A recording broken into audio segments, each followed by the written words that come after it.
मेरा फ़ोन छीन लिए। तू आया क्यों? मेरा मर्डर करने आया है, चोरी करने आया है? तेरी औकात क्या है? कमलनाथ को मैंने झुका दिया। तेरे रीवा के सारे एसपी मेरे यहाँ झाड़ू लगाते थे, सबको ठाए ठाए गोली मारता हूँ। तेरे जैसे को तो कितनों को गोली मारा हूँ। वो सब इतना मारे घुस के अंदर, इतना मारे कि ये कुत्ते जैसा मार रहे थे। उनका ड्राइवर और वो शशांक सिंह, फिर वो पिता उसका है, उनकी बहन मिलके इतना मारे। सर मैं ये चाहता हूँ कि सर मुझे न्याय मिले। न्याय नहीं मिलेगा तो सर मैं आत्महत्या ही कर लूँगा, मर जाऊँगा, लेकिन मुझे न्याय चाहिए। इतनी बेइज्जती हुई, इतना गाली वो बोलता है, मेरा कोई कुछ कर ही नहीं सकता है। कैमरे पर अपनी आपबीती सुनाते ये शख्स हैं विपेंद्र सिंह तोमर। विपेंद्र का आरोप है कि क्रिकेटर शशांक सिंह, उनके रिटायर्ड आईपीएस पिता और उनकी बहन और ड्राइवर, इन सब ने मिलकर उनके साथ मारपीट की और 3 दिनों तक उन्हें बंधक बनाकर रखा, जान से मारने की धमकी भी दी है। विपेंद्र के इन आरोपों की चर्चा खूब हो रही है क्योंकि इसमें आरोपी बनाए गए शशांक सिंह। घरेलू क्रिकेट में छत्तीसगढ़ की तरफ से खेलने वाले शशांक आईपीएल में पंजाब किंग्स की टीम में हैं। इससे पहले दिल्ली कैपिटल्स, राजस्थान रॉयल्स और सनराइजर्स हैदराबाद में भी रहे हैं। भोपाल के रातीपड़ में ही अपने परिवार के साथ रहते हैं। विपेंद्र से मारपीट के मामले में जो एफआईआर दर्ज हुई है उसमें 2 और लोगों का नाम है। किसका? पहले तो शैलेश सिंह का, जो कि शशांक सिंह के पिता हैं, मध्य प्रदेश काडर के एक रिटायर्ड आईपीएस अधिकारी हैं। और आरोपी नंबर 3 है शैलेश सिंह का ड्राइवर, जो उनके साथ ही रातीपड़ के बंगले में रहता है। इन तीनों लोगों के खिलाफ भोपाल के रातीपड़ थाने में एफआईआर दर्ज हुई। धारा लगी है बीएनएस की 296A, 115(2) और 3(5). इनमें क्या है? गाली गलौज, मारपीट और सामूहिक रूप से कोई आपराधिक कृत्य करना। विपेंद्र बताते हैं कि वो कई दिनों से नौकरी की तलाश में थे। काम की तलाश में वो रीवा से भोपाल अपने एक रिश्तेदार के पास आए, कुक का काम शुरू किया। रिश्तेदार ने ही उन्हें शैलेश सिंह के घर पर काम पर लगवाया था। 26 जून 2026 को विपेंद्र शैलेश सिंह के घर पहुंचे। तय हुआ कि 15,000 रुपए महीने के मिलेंगे और साथ में रहना खाना भी फ्री होगा। एफआईआर के मुताबिक विपेंद्र को कुल 4 लोगों का खाना बनाना था। शैलेश सिंह, उनके बेटे शशांक, उनकी पत्नी और एक बेटी। बकौल विपेंद्र, उन्होंने पहले ही दिन देखा कि पुराने कुक को गालियां पड़ रही थी। विपेंद्र के मुताबिक घर का माहौल ऐसा था कि उन्होंने काम करने से मना कर दिया। आरोप है कि जब विपेंद्र ने यह बात शैलेश सिंह को बताई तो वो भड़क गए और विपेंद्र का फोन भी उनसे छीन कर रख लिया। तो मैं डिसाइड किया कि सर काम नहीं कर पाऊंगा तो बता दूं, अभी आज ही आया हूं, बता दूं, कल तो चला जाऊं। जब मैं कल बताने के लिए उनके सुबह गया, जैसे ही किचन में गया, मैं बोला सर ऐसी ऐसी बात है, मैं नहीं कर पाऊंगा, घर जाऊंगा, मम्मी की तबीयत भी खराब। मेरा फ़ोन छीन लिए। तू आया क्यों? मेरा मर्डर करने आया है, चोरी करने आया है? तेरा जांच कराऊंगा। फ़ोन ले लिए। अब काम तो करना पड़ेगा। एक हफ्ता तो, 1 महीना तो काम करना ही करना है, कुछ भी करके। तेरी औकात क्या है? मेरे यहाँ कमलनाथ को मैंने झुका दिया। कोई पटवा मुख्यमंत्री है, उसको बोल रहे हैं, बोले तेरे रीवा के सारे एसपी मेरे यहाँ झाड़ू लगाते थे। तू है क्या? मैं गोली, सबको ठाए ठाए गोली मारता हूँ। तेरे जैसे को तो कितनों को गोली मारा हूँ। हाले चोरी करने आया, मेरा मर्डर। मैं सर कुछ नहीं करने आया हूँ। सर मेरे दरोगा से पूछ लीजिए, फ़ोन लगा के मैं लगा दूँ सर, पूछ लीजिए, मैं ऐसा कुछ नहीं है। इस घटना के बाद विपेंद्र डर गए, लेकिन शैलेश सिंह के कहने पर कुछ दिन रहने का फैसला लेते हैं। पर 2 दिन बाद जब उन्होंने शैलेश सिंह से अपना मोबाइल मांगा तो शैलेश ने उनका मोबाइल नहीं दिया और उनके साथ गाली गलौज की। विपेंद्र के मुताबिक उन्होंने घर वालों का ऐसा व्यवहार देखकर खुद को एक कमरे में बंद कर लिया। शैलेश और उनके ड्राइवर ने दरवाजा खोलने का दबाव बनाया, लेकिन विपेंद्र अपने मोबाइल की मांग पर ही अड़े रहे। इसके बाद शैलेश के बेटे शशांक भी मौके पर पहुंचे और फिर क्या हुआ? बोला दरवाज़ा तू खोलेगा कि मैं आऊँ? नहीं, मैं भैया बोला कि मैं दरवाज़ा क्यों नहीं खोलूँगा भैया, मेरा फ़ोन दिला दीजिए, आप ही लोगों का तो वेट कर रहा। खोले जैसे वो सब इतना मारे घुस के अंदर, इतना मारे कि ये कुत्ते जैसा मार रहे थे।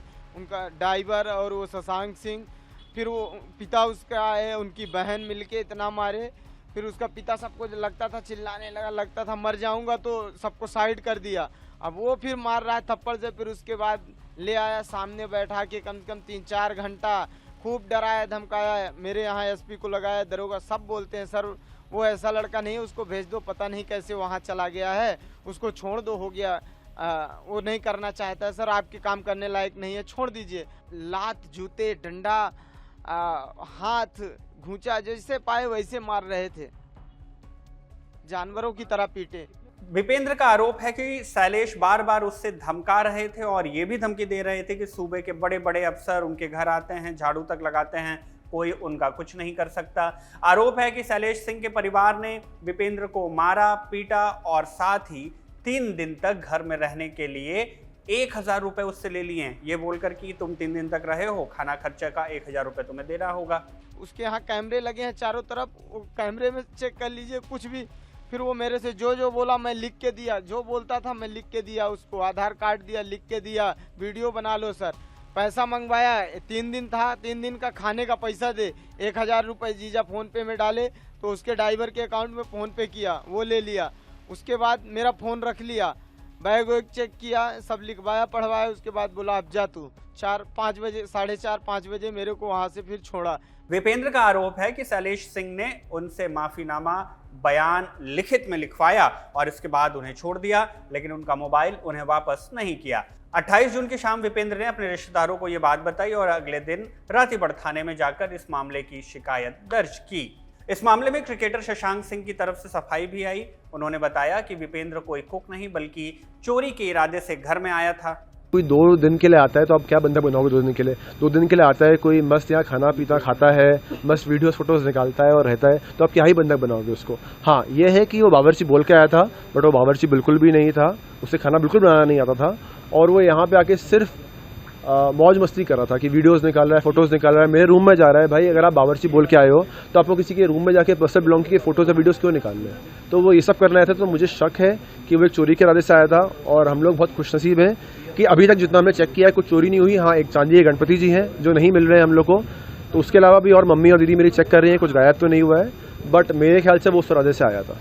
मोबाइल छीनकर रखने वाले आरोप को खारिज करते हुए शशांक ने बताया कि वो अपने फोन में घर के फोटो और वीडियोस बना रहा था, जिसे डिलीट करने के लिए उसका फोन लिया गया, लेकिन छीना नहीं गया। ऐसा कुछ कमरे के अंदर बंद नहीं किया, मोबाइल नहीं छीना। हाँ, ये था कि उसके मोबाइल में वीडियोस थे, फोटोज थे घर के, तो मम्मी ने डिलीट करवाए वो, क्योंकि वो बहुत प्राइवेट थे। तो मम्मी को भी शौक हुआ कि ये ऐसा क्यों कर रहा है। बाकी इससे ज़्यादा कि हमने उसका मोबाइल छीना हो, अरे मोबाइल छीने क्या करेंगे हम लोग, उसका मोबाइल छीने क्या करेंगे। और मेरे पास भी एक वीडियो है, मतलब पापा ने वीडियो बनाया था उसका कि जब वो जा रहा है तो मोबाइल पे किसी को कॉल करा है। पापा ने उसको बकायदा बोला कि तुम कॉल कर लो अपने घर पे, बता दो कि तुम यहाँ से जा रहे हो वरना बीच में गायब मत हो जाना। तो बकायदा उसके पास मोबाइल है, वो किसी को कॉल करने को देख रहा है और बोल रहा है कि फ़ोन नहीं उठाया। तो उसके पास मोबाइल था हाथ में, उसका वीडियो भी है। अब उसके बाद वो बोल रहा है हमने मोबाइल लिया, तो मैं क्या बोलूँ इससे। बकौल शशांक, विपेंद्र नशा करता था और उनके लगाए गए सभी आरोप बेबुनियाद हैं, जिसका मकसद सिर्फ और सिर्फ उनको और उनके परिवार को बदनाम करना है। ये एक बहुत बड़ा लर्निंग है हमारे फैमिली के लिए, इवन सबके लिए। मैं तो बोल रहा हूँ कि भैया आप रहते हो तो वेरीफाइड एजेंसीज या ऐसे बंदों को बुलाओ जो ट्रस्टवर्दी हो। कि उसका जो बैकग्राउंड देखा हमने, पापा ने ऑब्वियसली चेक करवाया बाद में, तो मालूम पड़ा कि भाई वो नशा गांजा वगैरह कर रहा था पहले भी, तो उसका बैकग्राउंड ही ऐसा था। अब वही गलती है कि ये बैकग्राउंड पहले चेक करवाना चाहिए था, हमने 2 दिन बाद चेक करवाया। शशांक सिंह के परिवार के अलावा विपेंद्र ने आरोप पुलिस पर भी लगाया। उन्होंने बताया कि पुलिस ने एफआईआर तो दर्ज जरूर की, लेकिन मामूली धाराओं में ही। इस आरोप पर जिला पुलिस की प्रतिक्रिया भी सामने आई। थाना रातीगढ़ में एक एफआईआर कल पंजीबद्ध हुई है, जिसमें एक फरियादी है, उनके द्वारा मारपीट, साधारण मारपीट संबंधी एक अपराध पंजीबद्ध हुआ है। इसमें 3 लोग नामजद आरोपी उसने लिखा है। अभी प्राइमा फेशियल जो चीज़ है उसमें ऐसी कोई गंभीर मारपीट की बात नहीं है। देखिए, मेडिकल कराया गया है पीड़ित का, और जैसे मेडिकल रिपोर्ट है उसके आधार पर कार्रवाई की जाती है। अगर कोई इसमें गंभीर चोट अगर आती है मेडिकल में तो उस अनुरूप उसमें कार्रवाई की जाएगी। खैर, दोनों पक्षों के अपने अपने आरोप हैं और पुलिस विपेंद्र का मेडिकल जांच कर मामले की तफ्तीश में जुटी हुई है। आगे इस मामले में जो भी जानकारी होगी आप तक पहुंचाई जाएगी। फिलहाल इतना ही। मेरा नाम शुभम है, कैमरे के पीछे मेरे साथी तौफीक हैं। आप देखते रहिए खबरगाम।